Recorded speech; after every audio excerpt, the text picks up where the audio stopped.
Hi everyone. Let's talk about the other theory in organization behavior, which is into the equity theory. We'll complete this in this video. Let me just share the screen for you. Let me show the presentation. Yeah, so I hope now you can see my screen. This is another theory in the motivation, which is again important, and a manager should understand this before handling the team. He should understand this thing in depth. you know, it is also known as the organization justice theory, right? It is a contemporary theory of motivation that focuses on the individual perception of fairness and justice in the workplace. So the keywords, if you see here, the perception of fairness and justice, right? It was proposed by the Adam. It was proposed by Adam in 1960s, right? And has been developed and expanded in various by various researchers, right? So equity theory basically suggests that employees are motivated by the perception of fairness, right? And perception of fairness in distribution of the reward and resources, both within their organization and in comparison to others. So, if you see, the basic pillar of this particular equity theory is fairness in the perception and the justice. And they are talking about the rewards, right? So employee basically get motivated by seeing the justice or the unbiased you know uh, distribution of the rewards and the resources. uh, Let me tell you something from my own experience in one organization. I have you know seen this. The manager was really biased to one person. He is giving the realistic, I would not say even realistic, it is the low targets, I would say. And to the other, he's providing the unrealistic targets. And for to complete that, even he is not providing the right resources because, he wanted this particular person to whom he is providing higher targets to be out of the organization. So this is a biased thing by which people get demotivated and finally, of course, they leave the organization, right? So when you are there in the organization, you need to talk about it. Now, key components, if you see, there are, you know, input, output, and comparison, equity, inequity, that all comes under the key component of this particular theory: inputs, output, or the outcome, right? Comparison, equity, inequity. So, what exactly it is? Yeah,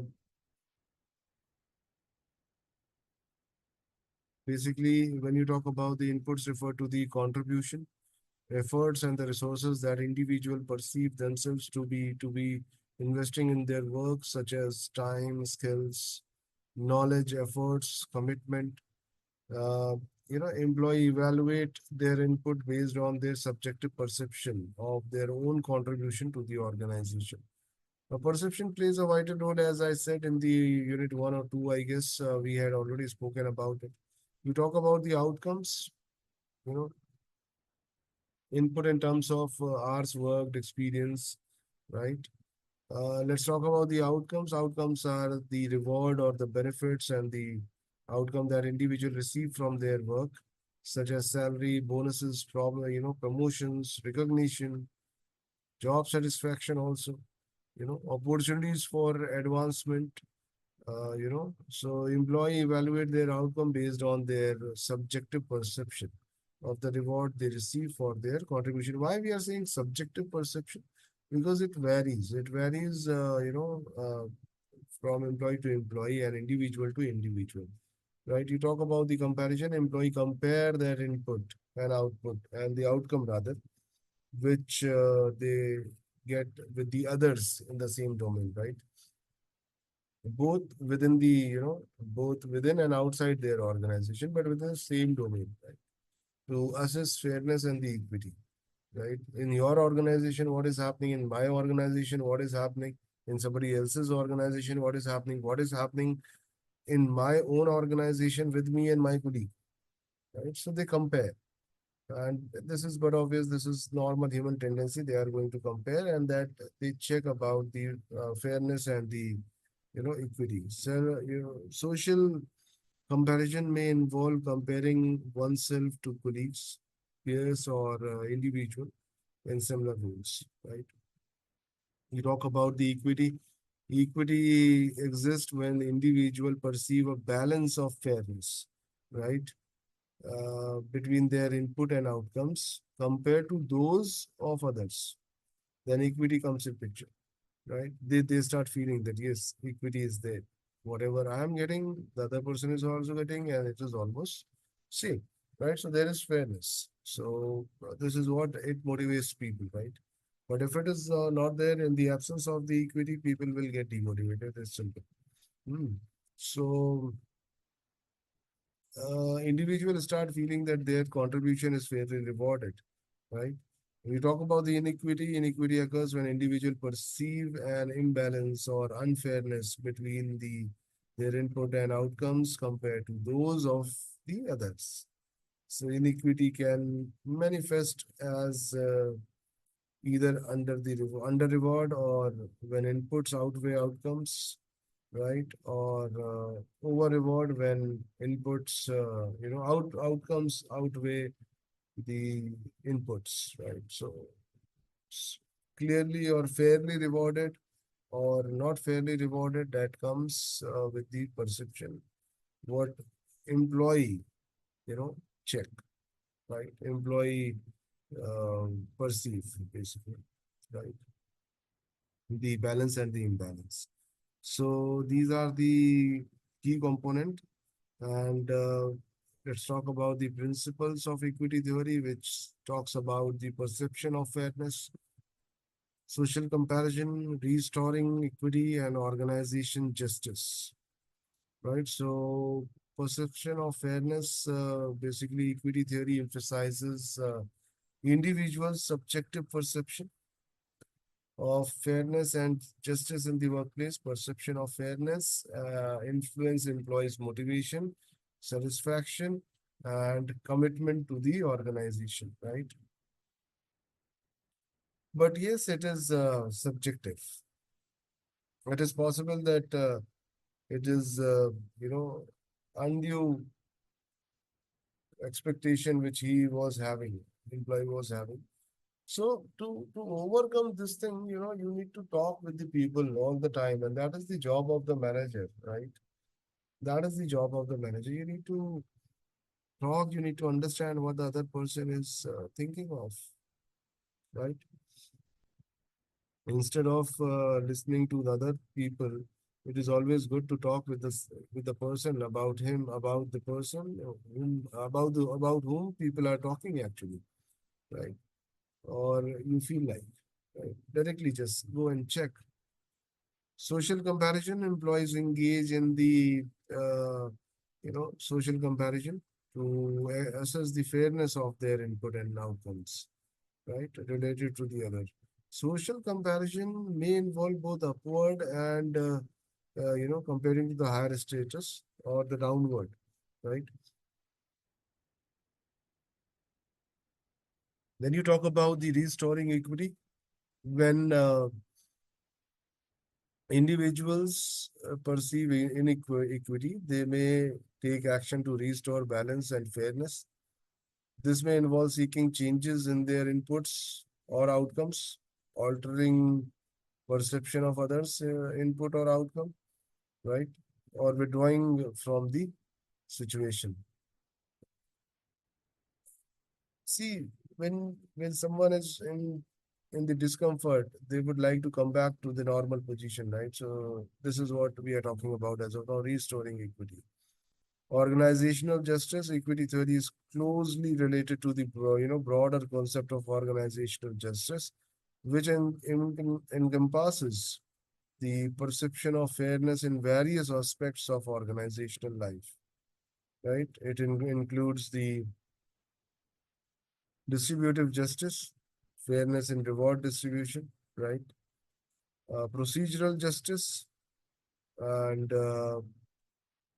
interactional justice, right? It is like interpersonal treatment, right? You talk about the this is basically these are basically the principle of the equity theory. Let's come to the practical aspect, right? After that, one theory is left, which we'll cover in this video only. Bloom's theory, expectancy. So first we'll cover the practical aspect of this equity theory, right? It can be used in the reward system, right? Organization can design reward system that are perceived as fair and equitable, ensuring that employees receive appropriate recognition and compensation and opportunities for advancement. Now, I give you the example from my corporate life itself. In one organization, there was the incentive scheme. There were two companies basically which they were running. Uh, but the incentive scheme was also the same. But in one company, the product was costly, or rather, I would say the premium product, and the other brand was I would talk about two brands, right? Uh, and the other brand is the affordable brand. Now, if you talk about the incentive schemes, you cannot have the same incentive scheme for the product which comes under the premium brand and the product which comes under the affordable brand, affordable cost, right? Or affordable brand. Why? Because one product you are selling at the rate of, let's say, 5,000 rupees. The other product you are selling at the rate of 500 rupees, right? 10% of that, or not even 10%. It is like 300 rupees, for example, right? So how you can have the same incentive scheme? When you talk about the incentive schemes, you simply says that if you achieve, let's say, for sake of example, 20 lakh rupees turnover in a month's time, if you crosses that, right, you will get this much of reward. If you achieve more than 25 lakh, you will achieve this much reward or this much percentage of the, you know, additional incentives. This probably can be done in the premium brand, right? Because you are selling at the rate of 5,000 rupees. Right? How you can talk about this thing in the low, or rather, I would say affordable brand where you are selling at the rate of 300. So please understand 300 versus 5,000. It means if the person will sell 20 units of 300, then that person will gain 6,000 rupees, right? Wherein the other brand, which is premium brand, one person will sell only one product and that will gain 5,000 rupees. So reaching to, a way high target, which is 20 lakh rupees, crossing that becomes very tough for the person who is into the, this affordable brand, right? So cannot have the same incentive scheme. This is exactly what it is talking about. The reward system. Organization can design reward system that are perceived as fair and equitable. But in this case, it was not, right? It ensures that the employee receive the appropriate compensation or the recognition, right? You talk about the performance management. Managers can provide clear and transparent performance feedback, evaluation criteria, promotion processes. It has to be very, very clear, right? Conflict resolution. It also helps you out in conflict resolution, addressing the perception of inequity and unfairness can help preventing and resolving the conflict in the workplace. Leadership and the management practices. Leaders and managers play a crucial role, as I always say, in fostering a culture of fairness, transparency, and trust within their organization. They should lead, by the examples, demonstrate integrity, and ensure that the decisions and the actions are perceived as fair and equitable by the employees. I said that thing, I guess, last day in the last video, I guess, uh, in the earlier one, some video. Their organization tone is always set by the top employees, top management, right? So if top management is working ethically, other people will work ethically. It's very simple. The way top management will work, other people will work in the same way, right? So by understanding and addressing the employee's perception of fairness and equity in the workplace, organization can enhance motivation and satisfaction and commitment, right? So this is about the equity theory, practical application. Now, one last theory comes in this motivation. That is Vroom's expectancy theory or expectancy theory, you can say. Uh, it is basically contemporary theory of motivation that focuses on the individual beliefs, right, about the relationship between the effort, performance, and the outcome, right? Effort, performance, and the outcome. So what Vroom has said, Vroom tried to have the relationship between or among the three things, which is efforts, performance, and the outcome, and which basically motivates people, or not, or you know not motivate people or whatever it is. So expectancy theory is a contemporary theory, as you know, right? It was developed by Victor Vroom in 1960s, around in 1960s itself, right? So expectancy theory emphasizes the importance of three key factors, which is expectancy, instrumentality, and the valence, right? Key components are expectancy, uh, instrumentality, and the valence. So when you talk about the expectancy, it is more into the efforts which you are putting in, right? Efforts performance link. If you talk about the instrumentality, it is more into the performance reward link, and valence is the value of outcome, right? So effort performance, then you have performance reward, and then you have the value of outcome. So when you talk about the expectancy theory, expectancy refers to the individual beliefs about the likelihood and that their efforts will lead to successful performance on a task. It reflects the perceived probability that exerting efforts will result in achieving desired performance, right? So employees assess their own capabilities, right? The skills and the resources, which are related to the task requirement to determine their expectancy belief. And high expectancy means individual believe that they can successfully perform the required task you know, if they exert the efforts, while low expectancy suggests that they have some doubt, right? Low expectancy suggests doubts about their ability to perform effectively, right? So this is one key thing. And then second is performance reward link. Sorry. Instrumentality, performance reward link. Instrumentality refers to individuals' belief about the likelihood that successfully performance will lead to desired outcomes or rewards. It reflects the perceived connection between performance and the attainment of the valued outcome, right? Employees evaluate whether achieving desired performance levels will result in receiving rewards such as salary increase, promotion, recognition, and other incentives. So high instrumentality means what? Individual believe that achieving desired performance will lead to the valued outcome. This is high instrumentality. Wherein low instrumentality suggests there is skepticism, right? Some doubt in the mind about the link between the performance and the reward. The third thing comes in picture, and that is valence, which is value of outcome, right?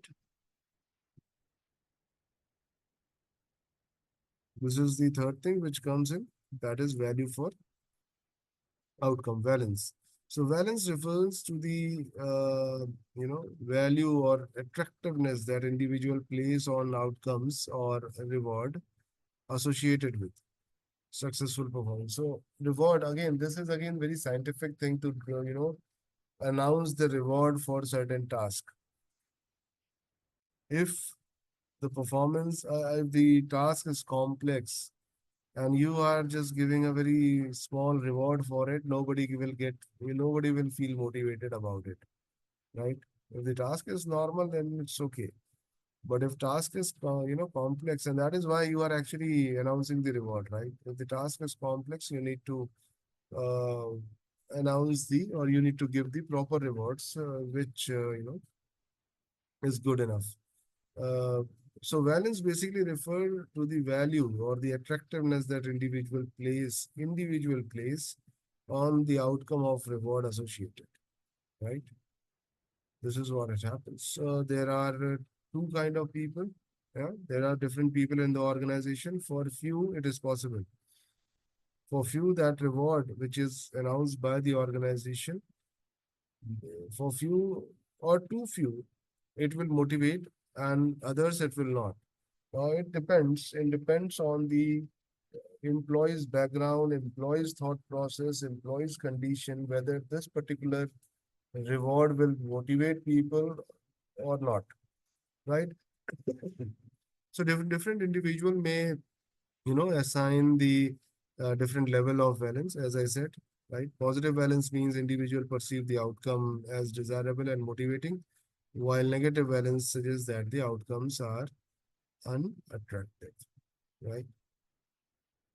So this is the key component. If you go, then next, motivational force calculation we talk about, and then we'll talk about the practical application of it.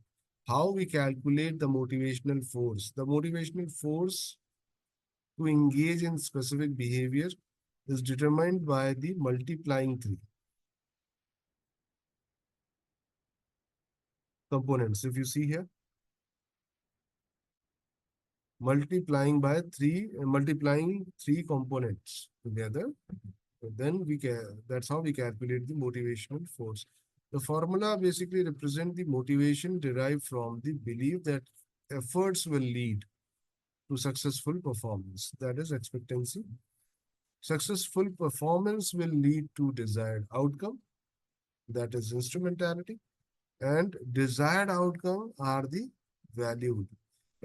Desired outcomes are valued. That is valence. So motivational force calculation is simple. You need to multiply these three components and you will get the motivational force calculation. You will get expectancy, instrumentality, and the valence. Now let's talk about the last thing in this unit 3. This is the last slide also, I guess, yeah. The practical application part of this. And as you all know, that we were also discussing about it as of now. Performance management, it is very important, right? Managers can enhance motivation by got disconnected. I'm sorry. Let me just again share the screen. Automatically, all of a sudden it has happened. I don't know why it has happened. But got DC. So let me just connect and share. Let me just share this screen. I guess now you can see the screen. So performance management is one. Managers can enhance motivation by clarifying the performance expectations, right? Providing training and support, and improving the skills and the capabilities. So when you increase the skills and the capabilities of the employees, you are actually enhancing the expectancy that now we have provided you the proper training. Your outcome has to be good, right? So we have more expectancy, we are expecting good from you, right? Ensuring that performance is linked to the meaningful reward and recognition. Reward and recognition is always a very, very satisfier thing. We have seen that thing there in that particular theory, other theory, right? When you talk about the goal setting, challenging, yet attainable. This is important line. These are important word, yet attainable. That is realistic goals we are talking about, right? That enhance the, expectancy and individual confidence also, right? You talk about the reward system. Accordingly, you can set the reward system in the organization. It has to be unbiased and the fair thing, right? And then you talk about the training and development. Proper training and development has to be provided by, in relation to the, as per the opportunities are concerned. Accordingly, we need to give them the skill development training and, make them independent to perform the job. So now this expectancy, instrumentality and balance, I would request you to please read it twice and try to, apply it on any organization, employees or wherever you are working. Please start applying it, and then it will make, it will give you better clarity, right? Because expectancy theory, it basically provides a framework for understanding and influencing individuals, right?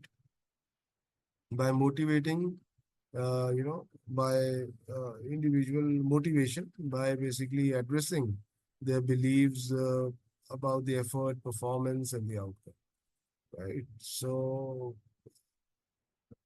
you need to align these factors, right, with the organization goal and individual preferences, and things will be done, right?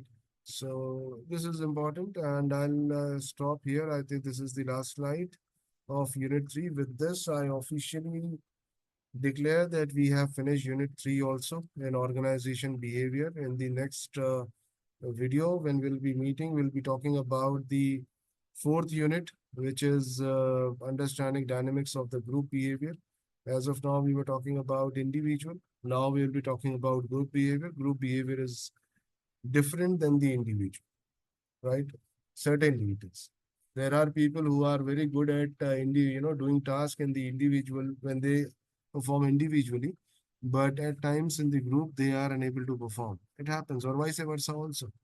It is true, right? So group dynamics is different. We'll talk in the next video. I'll stop here. Thank you so much. I'll stop sharing and stop recording also. Thank you so much. Enjoy yourself. We'll meet in the next video. Bye-bye. Take care.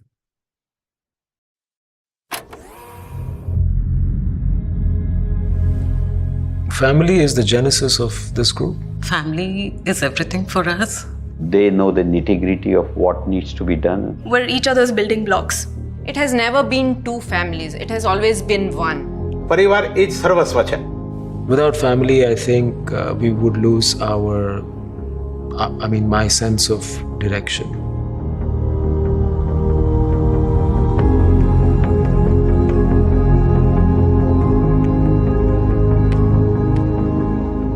So the Marwari Group's foundation, I think, comes from the desire to prosper. Starting with Marwari Shares and Finance, the retail financial services business, and primarily into stock markets and stock broking segment in India. Essentially, we have 110 odd branches across Gujarat, Maharashtra, about 4 lakh customers or 400,000 customers. It's a business that's stood the test of time. એટલે એ અમારા ફાધરના ટાઈમથી આવ્યું છે કે આપણે કોઈ પણની અપેક્ષા વગર કોઈને પણ સપોર્ટ કરવો કે એવું નહોતું એમ કે કોઈ પણ નીડ બેઝ હોય કે કાંઈ પણ ઓર્ગેનાઇઝેશનમાં સ્ટાફ હોય એને આપણે ફેમિલીની જેમ જ ગણીએ છીએ કોઈ દી સ્ટાફ તરીકે કે એવું ગણતા નથી એમ. Then we talk about Marwari University, which was founded in 2009 by my father and Jeetubhai Chandarana as the co-founder of the Chandarana family. We started as just 360 students with just 5 classes on ground. But at the same time, the vision was huge. We are now at 11,000 students and it's a 35-acre campus. અને એ બધું 100% vision એનું જ છે અને આખું entire network યુનિવર્સિટીનું એ જ જોવે છે. Creating new generational students, helping them to do well in life, needs multidimensional approaches these days. And that's how we started that let's do something for society and to give something which is missing in this country. So that's how we started setting up this university.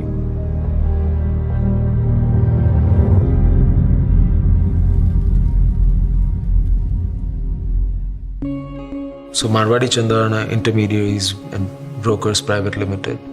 So that entity is in partnership with the Chandarana family, Jitubai Chandarana, Nishit Chandarana and Amish Chandarana. So that's about proprietary and algorithmic trading, where we've got about 1,500 plus traders directly, indirectly working with us. ત્યારે મેં હંમેશા વિચાર્યું છે કે કોઈ પણ બિઝનેસથી એવી રીતે કરવો જોઈએ કે જે સ્કાય ઇઝ ધ લિમિટ હોવી જોઈએ. એમાં કંઈ લિમિટેશન હોવા જ ન જોઈએ. તમારી જેટલી કેપેસિટી વધે એટલું તમારે કામ આગળ ને આગળ તમારી પાસે હોવું જ જોઈએ. So far what we are traditional broker with, of course, a pinch of all the new age technology available in our business. I am a hardcore trader. I am always on the screen. I used to hear the talks about markets, business on the dinner table. So it was always fascinating about joining stock markets at an early age. So that's how I joined them, my father and my brother. Business and the partnership is just based on trust. It's not just one person who is going to achieve success. It's all of us together who are going to reach our goal and achieve success. Most recent business we've entered is Pixin Energy.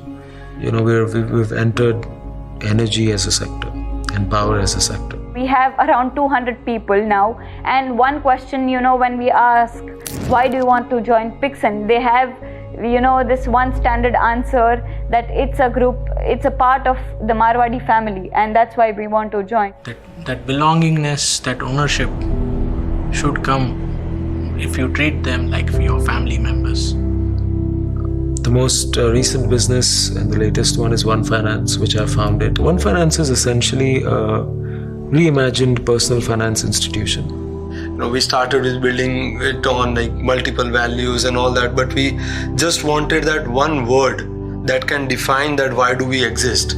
And then finally we realized that just by being honest, everything else falls in line, So we offer unbiased, qualified and hyper-personalized advice on one's personal finances. We have always believed in, building up the relationship with clients and our authorized partners who are, pillars for our success, I would say. If you don't have people whom will share your success or prosperity, then it has no relevance on its own. So Believe family is an effort.